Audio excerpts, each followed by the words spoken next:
Hey guys, welcome back to another episode of Shut Your Face with your host, me, Bree. Thank you so much for subscribing to this and listening to this and being supportive of this. It means the absolute world. It's the coolest thing ever. So thank you so much for listening to our podcast. Let's get into it.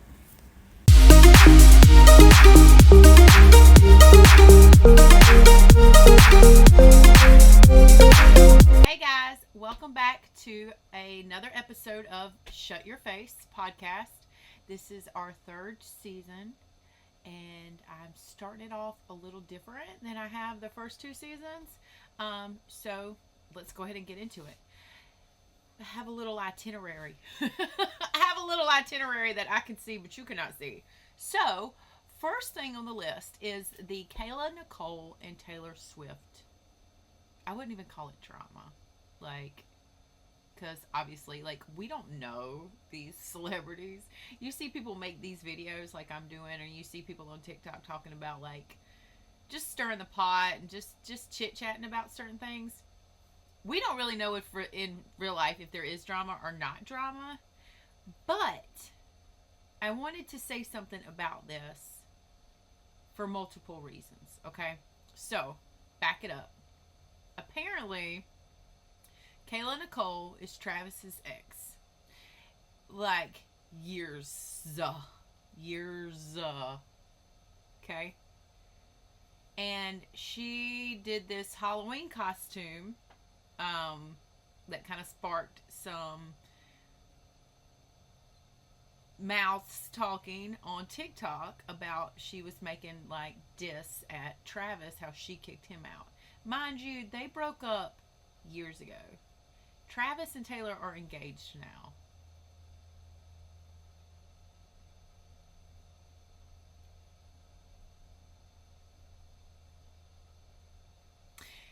If your significant other cheated on you with somebody that they're with now, I think you have, it's very understandable that you may linger in that and deal with those emotions and be mad or be whatever have you, right? It just happened.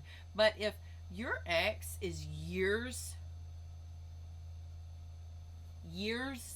in the past, why are you, who gives a fuck? No. Nobody's better than the other person if somebody moved on quicker than it doesn't. Nobody gives a fuck. I'm watching these people talk about this and create this drama that probably none of them even give a fuck about, but it keeps their name in our mouths. Obviously, look at me.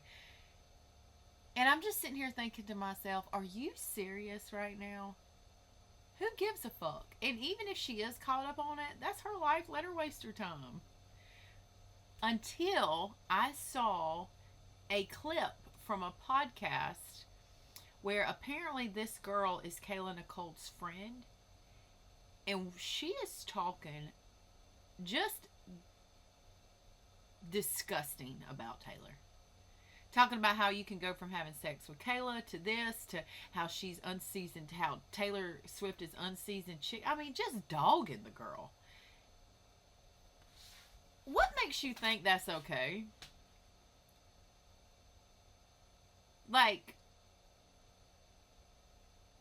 You're not the better woman. We all know when a girl's got to say some shit like that, the mean girl vibe, it's ugly. So you're not better, obviously. There's no good that's coming out of it. You're not making yourself look good. You're not making Kayla look good. You're already talking about something that nobody gives it only affects them. They're the ones talking about it. Travis and Taylor completely moved on, right? Let's not even say it's them. Let's just say it's just two random people that have moved on. Okay? The real problem is, why is an ex of years later still talking about it? Is the internet stirring you up? Is that makes you want to say something? I mean, if you want to linger in that type of stuff years later, Cool. Do it in private. Don't do it on the scale that these people are doing it. Like, that's crazy to me. What's really more crazy is the dog and Taylor. Taylor could be any girl, right? She could literally be any girl in her position. What is she not supposed to do? Not date him because he had a girlfriend before you? What? That's not how that works. There is no chick out there, okay? There is no woman out there in my life that has dated an ex of mine that I would talk shit about. I think they're beautiful, all of them. Like, I would be your friend. So, I don't understand why Kayla's friend thinks that that's okay to be like that. What is she doing? Just trying to get attention? So, again, is she, what she's saying about Taylor? Taylor could be anybody. Why would you do that to another woman? Like, I just don't understand that. I just don't get that mentality. Calling her unseasoned chicken and talking about their sex life? Who raised you? You need to sit down and we need to call your mama, because no. I would never. If I'm going to talk shit about an ex in that fashion, it's going to be the man. And I'm probably just not going to, like, give the satisfaction of it. Like, I'm just like, okay.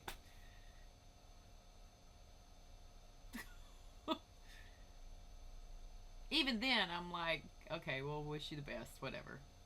That's so gross to me to sit here and watch this girl just talk mad shit about her. Like, what makes you think that looks attractive or nice or good? Like, in the comments that are not only obviously taken up for Taylor, but obviously just taken up for the behavior in itself. Like, girl, come on. You better than that. Are you serious?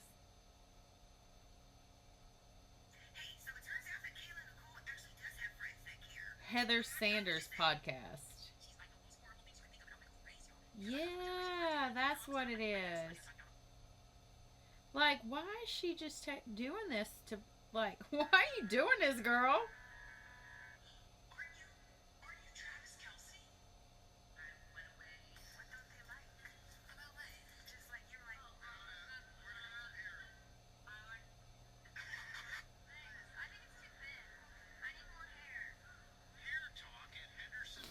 So anyhow, obviously no.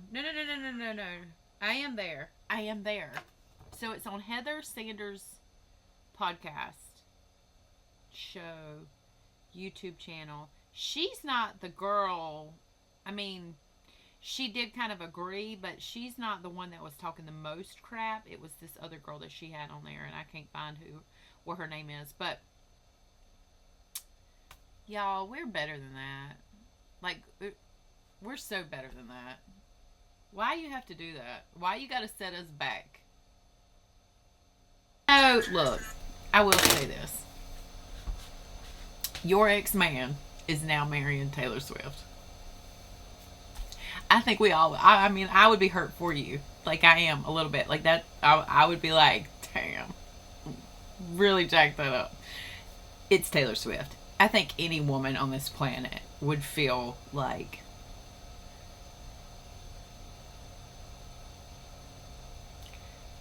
but that's still not an excuse to, like, think that she's inhuman and you're not going to reach her.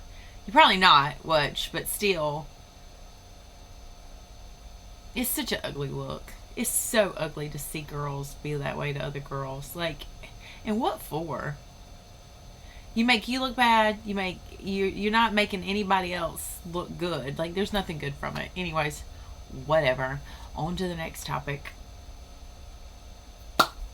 Erikka Kirk. I know.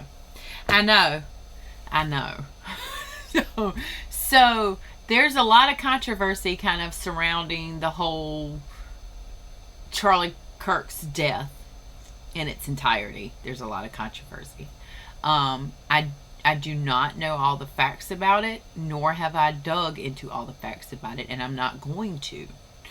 I'm touching on the fact that the internet went up in a whirlwind with the way that she hugged JD Vance. I don't care what anybody has to say. That is not a friendly hug. That had a sexual undertone to it.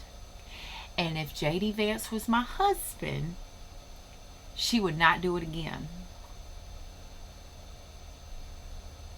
It was too much. Clearly too much.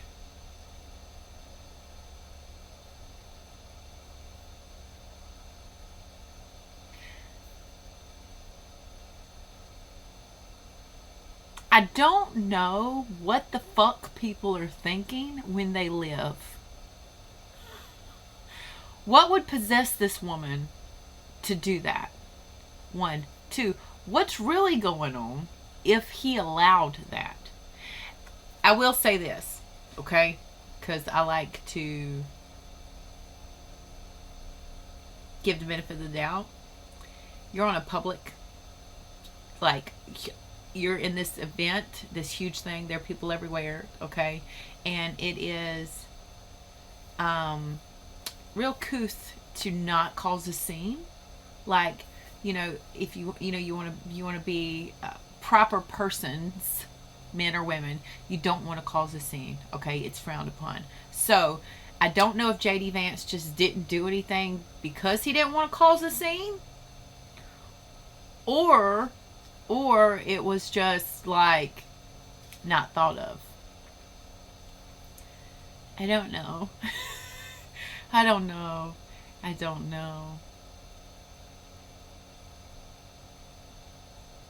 You grab the back of the neck, that is sexual. I am sorry, I don't know. There is nothing friendly about that type of hug. And then I saw where she hugged. Hold on a second.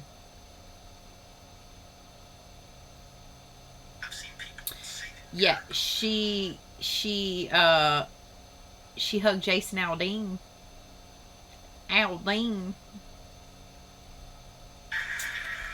And the way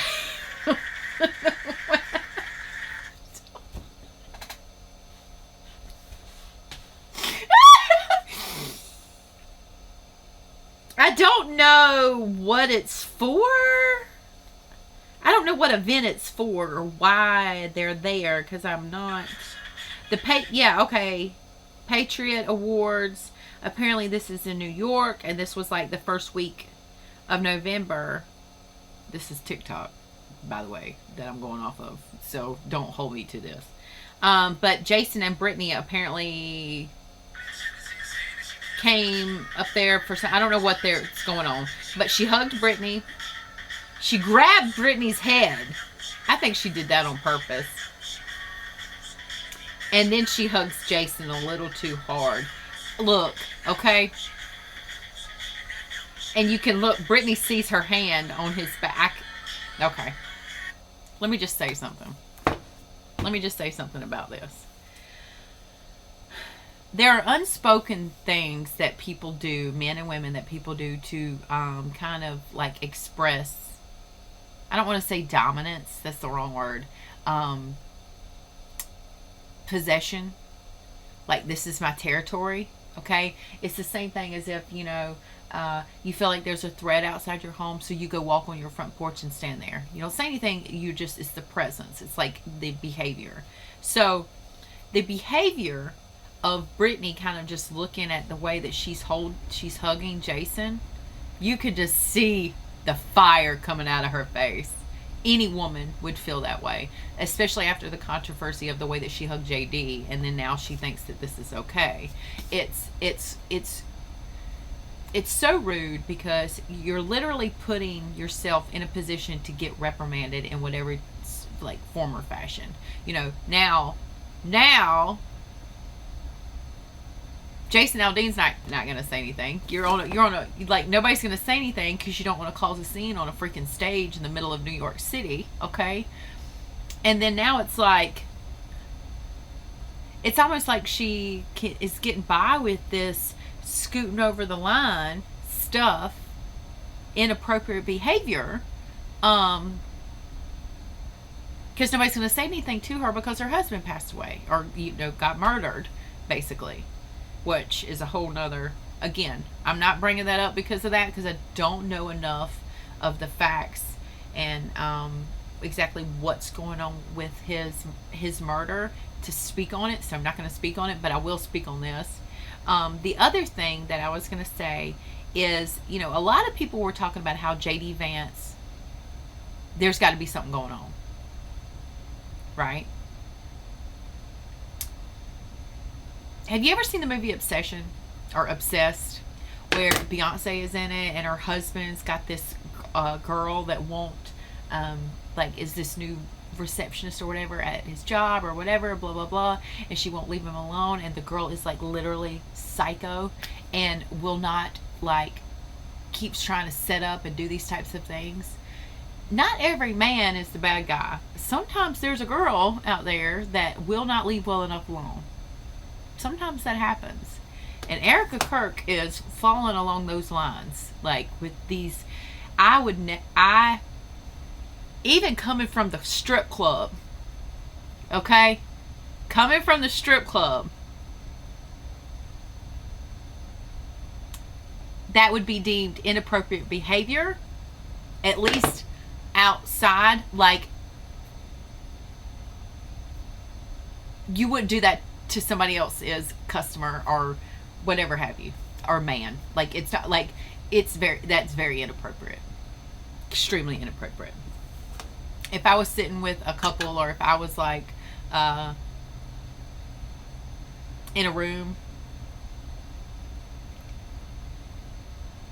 you would need a permission from the wife, in my eyes. That would be more respectful. I know that's weird to say that in that setting, but yeah, no. No, I would never just bald face do that. We would have to, or to just walk up to a table that is kind of already preoccupied with somebody else, and to assert yourself into that situation is kind of what Erikka did. It would be frowned upon. That would be reason to fight. How can you talk about being respectful and boundaries and then fight at in the same sentence? That would be me. Respect in the strip club. Trust me, it happens. Anyways, that's enough on that right there. I would like to know what other people think about that. What do you think? Next on the schedule, let's talk about the main reasons why people will defame or slander your name. It's really hard to win a defamation case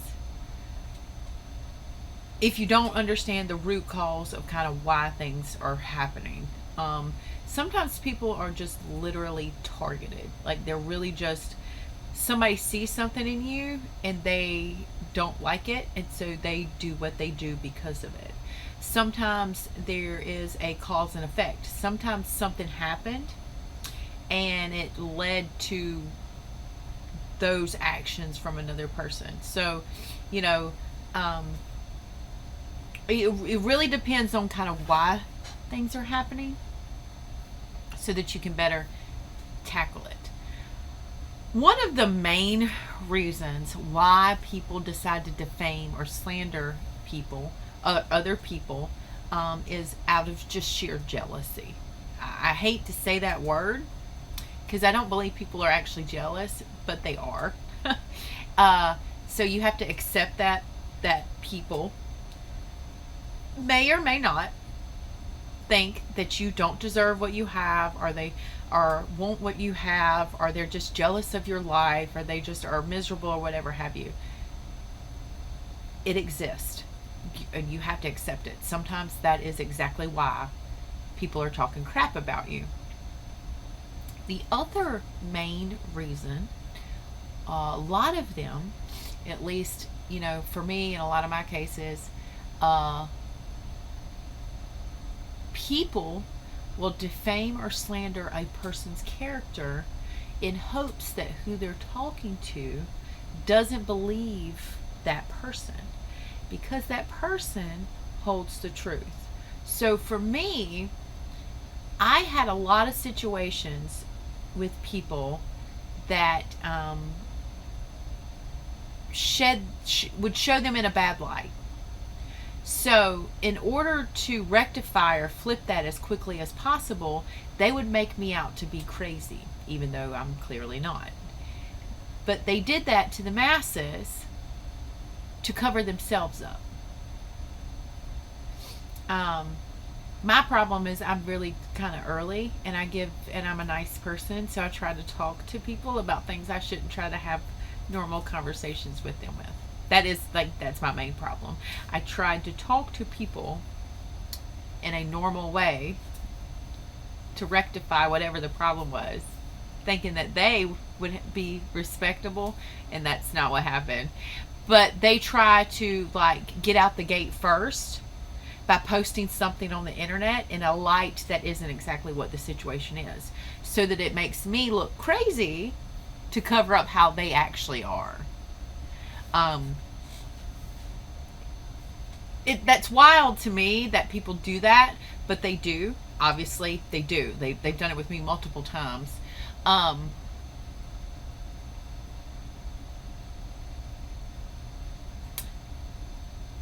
lot of the times, those people don't want to be exposed, so they redirect the energy and the focus on the victim, which was me in most of those cases. And I hate to say the word victim because that sounds but it's the only appropriate word. Because defaming and slandering somebody's character, it's not a walk in the park. It's not fun. It is not fun. But anyways, those are the two main reasons why people do it. Once you can figure those out, you can better kind of navigate how you're going to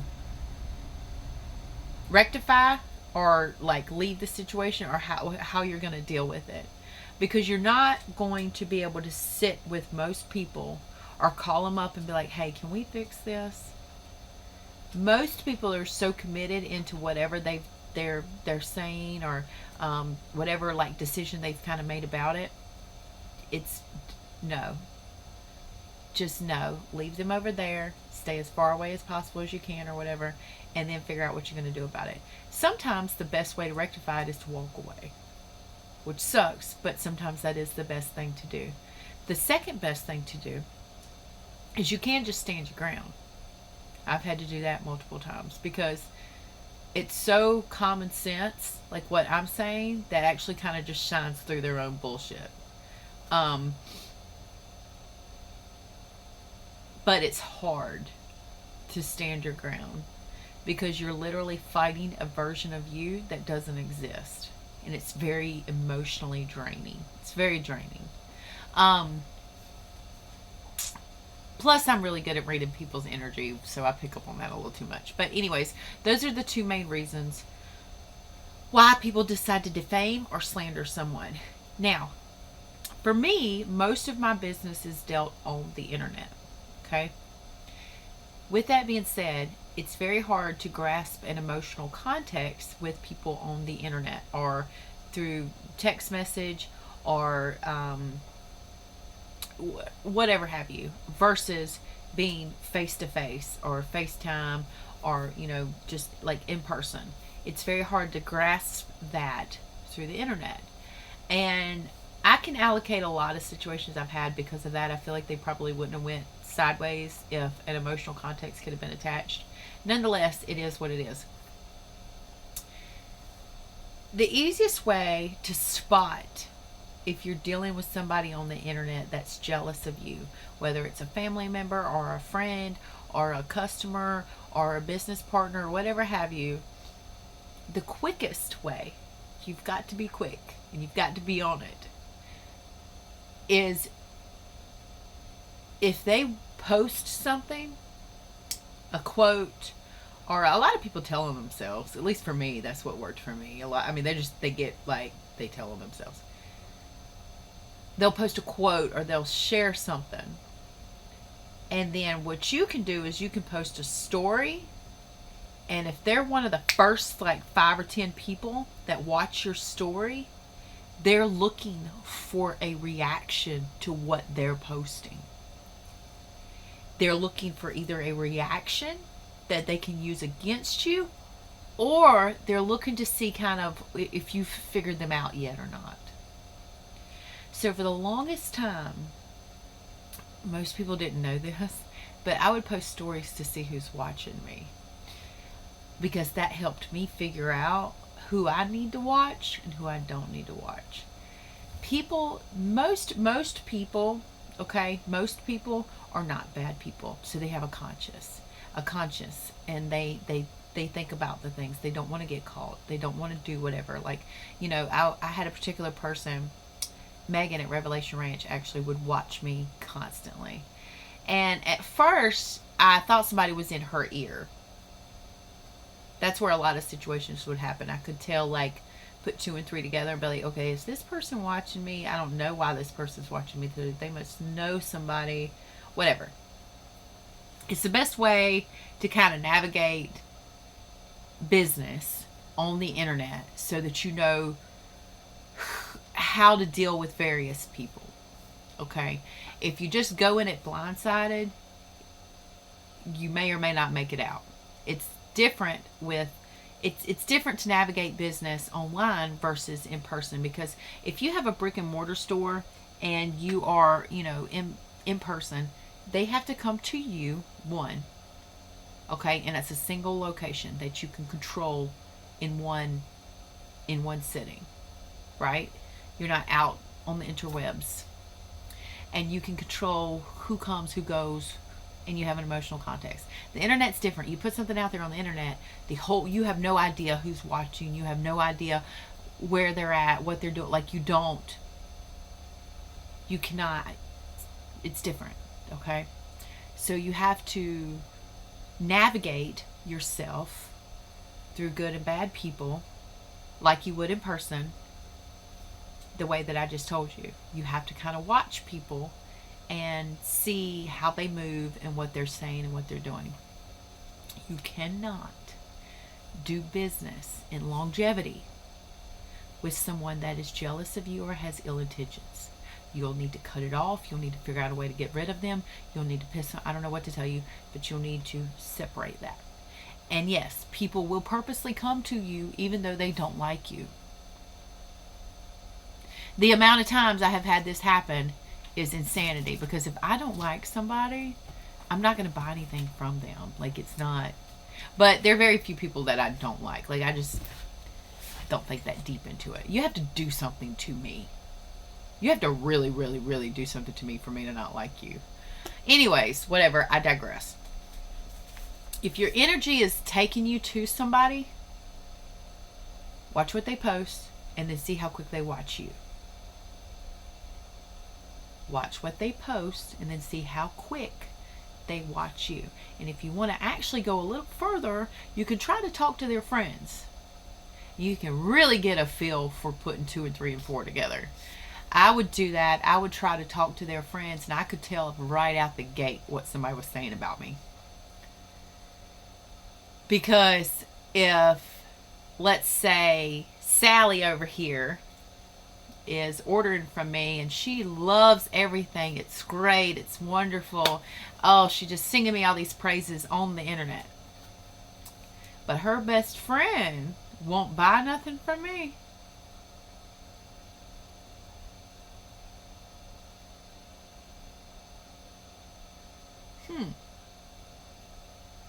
her best friend kind of talks to me like I'm a lunatic. What you really saying, Sally? 8 out of 10 times,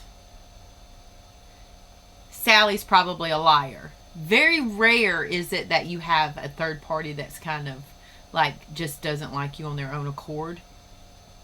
Most people are led to believe what they believe. For the most, like, when it, let me rephrase that. When it comes to other people. So, if your best friend Kevin tells you that Doug over here is a thief and you don't know Doug, you'll probably just believe Kevin and go on about your day, right? That's usually how it works. So that's how most people make decisions in life, especially with minute things like that. But whatever, I digress. That's the biggest and quickest way. Biggest. That's the quickest way to figure out how to move around somebody in business on the internet, and if that's the only way that you know, like, you're dealing with them. Very rarely you'll have, like, because if people are doing business on the internet, they're posting, they're doing this, they're doing that, like, it's active. Most people are going to slip up in some form or fashion on the internet because they think that the internet is a safe place and they don't have to hold any type of accountability when it comes to the internet. That was my biggest battle when it came to my lawsuit, which it's going to change. It's just going to change with AI coming in the future, and you've got all this, like, the future's changing. People are making a ton of money on the internet, so there's going to be laws, there's going to be changes to regulate the way that other humans use, like, freedom of speech or not freedom of speech or opinions and things of that nature. Because, you know, like I've said before, back in the day, before the internet, Joe Blow could walk outside and go, I hate this company. And if nobody's around and nobody, okay, that didn't affect nobody. But now Joe Blow has the internet, and he can go on the internet and say, I hate this company. And that can very directly affect the company. Regardless of whatever, you know, whatever the details are, in generally speaking. So, again, on the flip side, having the internet's amazing because we do find out things we need to know. But it's also gotten to the point to where it's not regulated enough for us as consumers to make sure that what we are reading, what we are being fed on the internet, the interwebs and social media, is good or not good, you know. So I literally watched a TikTok today of a lady that was talking about Bitcoin, and JP Morgan, they've done released their own coin on the blockchain, blah blah blah blah blah, and they were talking about how gold and ETFs or whatever, right? They were talking about how JP Morgan bought this huge ad in this newspaper, and this newspaper is also pushing the narrative of gold. That's how easy money makes things. That is how easy money manipulates things that you see and hear, or even just the masses. So